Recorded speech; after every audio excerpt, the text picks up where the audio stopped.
kwani ilikuwaje hapa basi akaporea design kama hii? Tutakuja kuona. Cheki, walimchukua design kama hiyo hapa basi kumpeleka moja kwa moja hadi pale hospitalini akiwa hali mahututi.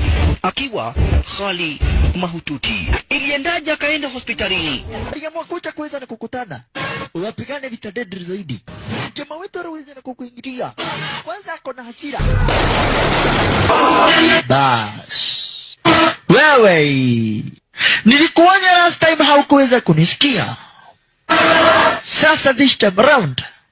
Hata na nyinyi wasia. Umekuwa beshte yangu for so long. Lakini wakati ulinizika nikiwa uhai, nilicheki nikaona ubeshte siku hizi hauna maana. Nilicheki nikaona ubeshte hauna maana bali. Kwa nini unifanyie stara kama hiyo? Kwa nini? Mimi ni binadamu. Mimi ni mtu kama wale watu wengine. Kwa nini unitumie stara kama hiyo? Why? Kwa nini?